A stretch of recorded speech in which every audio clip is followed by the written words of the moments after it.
Two hearts and light minds meet on many roads. I'm still moving on my own. I follow bright lights, there I'm not alone. I know I have a place to go. We were shooting in the dark to find somebody to love. Antônio Silva Lima Neto, sou médico, coordenador da Célula de Vigilância Epidemiológica do município de Fortaleza. Normalmente, os casos de dengue eles aumentam com a chegada das chuvas, né? Até o momento do nosso último boletim, que data do dia 8 de fevereiro, nós tínhamos apenas 32 casos confirmados da doença em Fortaleza. Isso não significa necessariamente que nós não teremos um aumento dos casos, até porque houve um retardo das chuvas e apenas nas últimas 2 ou 3 semanas nós tivemos precipitações mais intensas. Como a dengue se associa muito à ocorrência de chuvas, ainda é cedo para a gente precisar de dimensão de um possível aumento de casos no município.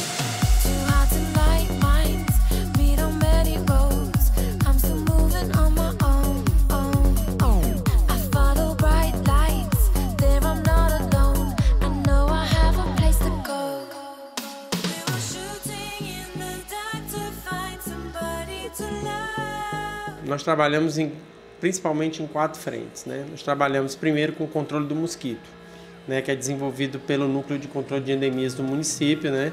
Que é quando você trabalha sobretudo com visitação aos domicílios para controle dos criadouros, né? Utilização de larvicida nos criadouros para eliminação de onde potencialmente pode crescer as larvas do mosquito. Esse é um aspecto, que é o controle vetorial. O outro aspecto é a questão da mobilização social, que é muito importante. Nós temos um setor bastante expressivo de agentes que tem essa função, que é a função de mobilizar a comunidade, de trabalhar com as pessoas no sentido de orientá-las sobre alguns cuidados básicos para evitar a ocorrência de dengue nos seus domicílios. E atualmente, em torno de 90% dos focos estão dentro das casas. Então você tem que evitar principalmente que depósitos estejam expostos à chuva, que acumulem água. Isso pode ser desde uma tampinha de garrafa PET, até pneus, até bacias, até outros depósitos de maior escala. Além disso, você tem que ter um cuidado muito importante com as caixas d'água, ou seja, tem que vedar a caixa d'água, porque um reservatório de grande monta como uma caixa d'água normalmente tem uma possibilidade muito grande de se tornar um criador do mosquito Aedes aegypti. Um outro setor que a gente tem trabalhado muito é o setor da assistência, que é você capacitar médicos e profissionais de saúde, tanto do nível primário como no secundário e terciário, para o adequado manejo clínico do paciente com dengue e evitar a ocorrência de óbitos ou casos mais graves. Então, normalmente, além desses 3, você trabalha também aqui no nosso setor da vigilância epidemiológica, acompanhando diariamente a dinâmica de transmissão da doença em todos os bairros de Fortaleza, para que a gente possa atuar de maneira mais contextualizada.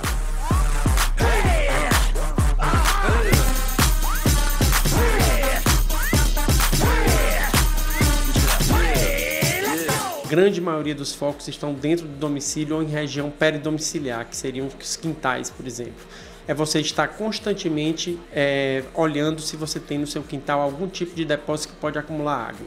Porque o ovo do mosquito ele precisa da água para eclodir, se transformar em larva e daí chegar ao mosquito adulto, que é o transmissor, né? Então, o maior cuidado que a população deve ter é um cuidado de evitar depósitos expostos à água da chuva diariamente nas suas cidades. Além disso, dentro de casa existem algumas possibilidades do mosquito proliferar, como, por exemplo, em vasos sanitários que não estão sendo utilizados, e mesmo naquela água da geladeira que às vezes se acumula embaixo do congelador, pode haver a proliferação de focos de dengue. Então, por isso, a população também tem que estar atenta à ocorrência da doença dentro dos seus domicílios.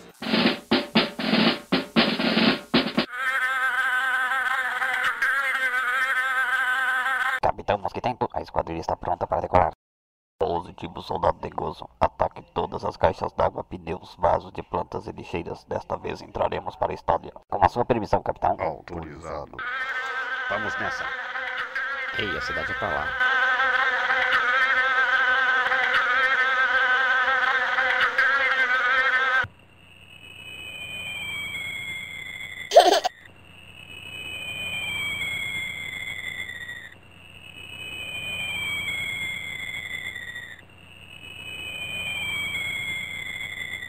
Nossa não, os alvos estão encobertos. Vamos embora, bater em retirada. Capitão, trago más notícias. Os humanos se prepararam contra o ataque. Tivemos baixas terríveis. Temos que preparar um contra-ataque rápido. Não podemos perder essa briga. Epa, que barulho é esse? Muito familiar, capitão. Eu fumacinha. Salve-se quem puder. Parece que é o nosso fim, soldado. Foi mal, capitão. Normalmente a quadra chuvosa na cidade de Fortaleza está associada com o aumento de algumas doenças, sobretudo viroses respiratórias, né? Que é quando você não tem uma queda de temperatura, mas você tem aglomeração de pessoas muito maior, o que facilita a transmissão. Então aí você encontra, por exemplo, um aumento da gripe, um aumento do resfriado, e você tem que tomar algumas medidas higiênicas fundamentais, como por exemplo lavagem de mãos constante, né? Evitar enviar a criança doente para a escola, onde você teria um ambiente propício, como na creche, por exemplo, de transmissão maior. E tem atualmente em Fortaleza muitos casos de diarreia que se devem principalmente às viroses intestinais, em que se precisa ainda identificar quais os vírus mais prevalentes, e também algumas gastroenterites bacterianas. Então nessa época tem a maior dificuldade de você manter alimentos e água, né, com a higiene recomendada para evitar a transmissão, porque a chuva normalmente compromete essas ações. Shots, Patron's on the rocks, and I'm ready for some shots. The women come around every time I'm pouring shots. Their panties hit the ground every time I give them shots. So cuffs in the air, everybody, let's take shots. Let's go!